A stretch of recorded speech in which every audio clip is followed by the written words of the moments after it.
अस्सलाम वालेकुम नाज़रीन, मेरा नाम हसीब है। मेरी उम्र 19 साल है। मेरी फैमिली टोटल 6 अफराद पर मुश्तमिल है। मेरे अम्मी अब्बू, हम 2 बहन भाई और मेरी फुप्पो। मेरी फुप्पो हानिया की उम्र इस वक्त 25 साल है। अभी तक उनकी शादी नहीं हुई। मेरी फुप्पो मेरे अब्बू के पास ही रहती थी। मेरे अब्बू दुबई में होते हैं और वहाँ पर ही जॉब करते हैं। घर में हम टोटल 5 अफराद हैं। मेरी बहन मेरे से छोटी है और 7 साल की है। मेरी अम्मी हाउसवाइफ है और मेरी फुप्पो के साथ मिलकर घर के कामकाज संभालती हैं। मेरे अब्बू को 10 साल हो गए थे। अब्बू दुबई में जॉब कर रहे थे। हमें काफ़ी अच्छा पैसा आता था और हम एक खाते पीते घराने से ताल्लुक़ रखते थे। मेरी फुप्पो दिखने में बहुत खूबसूरत थी। मैं जब भी अपनी फुप्पो को देखता, मेरे अंदर एक हलचल मचलने जाती और मेरा दिल करता कि मैं फुप्पो के नज़दीक चला जाऊं। मेरी फुप्पो ने अभी तक शादी नहीं करवाई थी। मेरे अब्बू मेरी फुप्पो को काफ़ी दफ़ा कह चुके थे कि तुम्हारी उम्र अब काफ़ी हो चुकी है, मैं तुम्हारी शादी कर देता हूँ। लेकिन मेरी फुप्पो अभी शादी नहीं करवा रही थी। मेरी फुप्पो ने एमए किया हुआ था और वो टीचर की जॉब करती थी।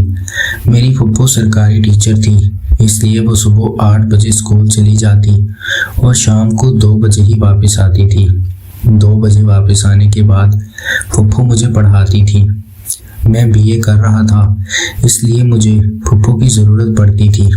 अब्बू ने फुप्पो को कहा था कि तुम हसीब को पढ़ा दिया करो और उसकी पढ़ाई पर तवज्जो दिया करो, क्योंकि मैं भी इधर उधर निकलने लगा था और बुरे कामों में पड़ गया था। मैं भी लड़कियों को देखता था और उनके साथ ताल्लुकात बनाने की कोशिश करता था। इसलिए अब्बू को शक हो गया था कि मैं आवारा होता जा रहा हूँ और अब्बू ने मेरी फुप्पो हानिया को फ़ोन करके कह दिया था कि तुम अब हसीब का ख्याल करो और उसे पढ़ाया करो, शाम को उसे बाहर ना निकलने दिया करो। अम्मी भी अब मुझे डांटने लगी थी और मेरे ऊपर सख्ती करती थी और कहती थी कि तुम अपनी फुप्पो हानिया के कमरे में ही रहा करो और उससे पढ़ाई किया करो। एक दिन मैं शाम को फुप्पो के कमरे में गया तो फुप्पो नाइट ड्रेस में पड़ी हुई थी।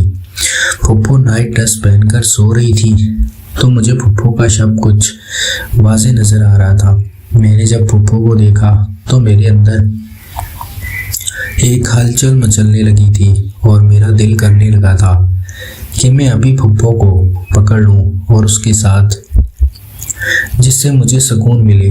मैंने फुप्पो को उठा लिया था और कहा था, फुप्पो इतनी जल्दी कैसे सो गई हो? फुप्पो कहने लगी, आज मेरी कुछ तबीयत ख़राब है। मैंने कहा, फुप्पो मैं आपके सर को दबा देता हूँ। फुप्पो कहने लगी, दबा दो। मैं फुप्पो के सर को दबाने लगा था। फुप्पो हानिया को हल्का सा बुखार था, इसलिए मैं अम्मी के पास गया और वहाँ पर बुखार की दवाई लेकर फुप्पो को दे दी थी। फुप्पो अब बेहतर होने लगी थी। रात के 11 बज गए थे। मैं फुप्पो का सर दबा रहा था और उसके साथ गपशप लगा रहा था। मेरा दिल किया कि मैं फुप्पो से ख्वाहिश को पूछूं। मैं फुप्पो से पूछने लगा, फुप्पो आपको कोई लड़का पसंद नहीं है और ना ही आज तक आपने किसी लड़के से बात की, ना कोई काम किया है, तो क्या आप लड़कों को पसंद नहीं करती? फुप्पो कहने लगी थी कि मुझे लड़के बहुत पसंद हैं, लेकिन मैं घर से बाहर नहीं निकलती और किसी लड़के के साथ नहीं जाती। इसलिए मैंने फुप्पो को कहा था, आप अगर बुरा ना मनाओ तो मैं आपकी ख्वाहिश पूरी कर दूं।